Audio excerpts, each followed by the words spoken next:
اعوذ باللہ من الشیطان الرجیم بسم اللہ الرحمن الرحیم۔ گزشتہ 2 ویڈیوز کا خلاصہ تھوڑا سا بیان کرتا چلوں کہ پہلی ویڈیو میں مقتل کی کتابوں کا تعارف اور امام کے قیام کے اہداف کے متعلق بات کی گئی، اور دوسری ویڈیو میں امام علیہ السلام نے مدینہ کیوں چھوڑا، کن لوگوں سے ملاقات کی۔ مزید تفصیل کے لیے آپ آئی کارڈ پہ کلک کریں یا ڈسکرپشن میں موجود لنک پر کلک کر سکتے ہیں اور ویڈیوز ملاحظہ کر سکتے ہیں۔ آج کی اس ویڈیو میں 2-3 سوالات ہیں کہ امام علیہ السلام نے مکہ کا انتخاب کیوں کیا، مکہ میں امام کی آمد پر لوگوں نے امام کے ساتھ کیسا سلوک کیا، اور اسی طرح مکہ میں ابن زبیر کی کیا حیثیت تھی لوگوں کے سامنے۔ امام علیہ السلام 3 شعبان کو مکہ میں پہنچے۔ دیکھیں، پیغمبر اسلام سرور کائنات حضرت محمد مصطفیٰ صلی اللہ علیہ وآلہ وسلم نے جب مکہ سے مدینہ ہجرت فرمائی تو مدینہ میں سب سے پہلے مسجد کی تعمیر سے اپنی تبلیغ کا آغاز کیا۔ امام علیہ السلام نے بھی سرور کائنات کی سیرت پر عمل کرتے ہوئے خانہ کعبہ میں نماز جماعت کا سلسلہ شروع کیا۔ امام علیہ السلام مکہ کے قریب ایک علاقہ بنام شعب علی، وہاں سکونت اختیار کی اور 8 ذی الحجہ تک وہاں رہے۔ کچھ عرصہ مکہ کی حدود سے باہر رہے، پھر عبداللہ ابن عباس کی دعوت پر اس کے گھر کے جس کو دارالعباس بھی کہتے تھے وہاں سکونت کی۔ امام علیہ السلام نے مکہ کا انتخاب اس لیے کیا کیونکہ امام سمجھتے تھے کہ مکہ حرم الہی ہے، امن کا گہوارہ ہے، اس لیے یہاں دشمنوں کے حملے کا احتمال بہت کم تھا۔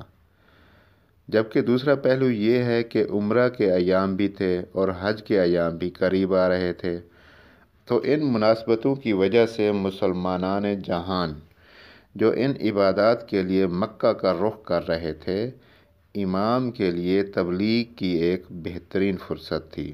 اور ہوا بھی ایسے ہی کہ لوگ امام علیہ السلام کی خدمت میں گروہوں کی صورت میں آ رہے تھے اور امام علیہ السلام سے بھرپور دینی استفادہ کر رہے تھے۔ ابن زبیر بھی امام علیہ السلام کی خدمت میں آتا رہتا۔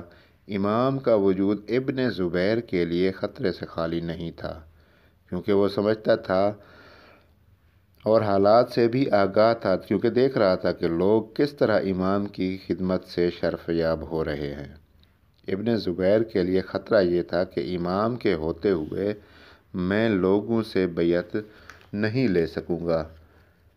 شہر مکہ کے لوگ اگرچہ امام کے ساتھ یا ان کے مکہ میں ہوتے ہوئے اچھا نہیں سمجھ رہے تھے، لیکن باہر سے آنے والے لوگ عمرہ کے لیے جو آ رہے تھے بہت زیادہ خوش تھے، کیونکہ یزید کو اور اس کی خلافت پر موجود ہونا لوگوں کے لیے نفرت انگیز تھا۔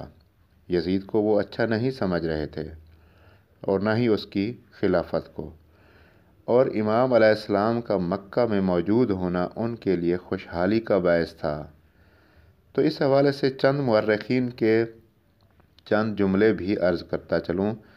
شیخ مفید کتاب الارشاد میں لکھتے ہیں، مکہ میں جو لوگ عمرہ کے لیے آ رہے تھے امام علیہ السلام کی خدمت میں ضرور آتے تھے۔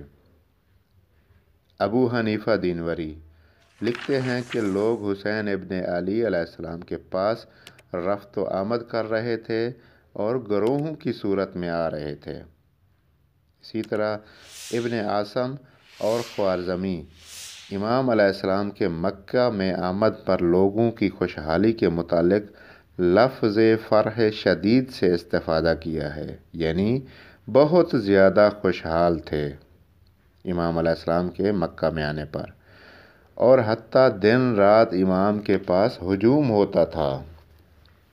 اسی طرح باقی مورخین بھی لوگوں کی خوشحالی کے متعلق لکھتے ہیں اور مزید کہتے ہیں کہ ابن زبیر کی امام کے سامنے لوگوں کے لیے کوئی حیثیت نہ تھی۔ لوگ صرف امام علیہ السلام کے شیدائی تھے، کیونکہ وہ نواسۂ رسول تھے، جگر گوشہ بطول تھے، اور ان ایام میں امام علیہ السلام کے مقابلے میں کوئی بھی ان کا ہم پلہ نہیں تھا۔ یہاں پر ایک قابل توجہ نکتہ ہے کہ عمرو ابن سعید اشدق مکہ کے گورنر نے امام علیہ السلام کے ان حالات کو دیکھ کر یزید کو خط لکھا اور ان حالات کے متعلق امام علیہ السلام کے متعلق یزید کو آگاہ کیا۔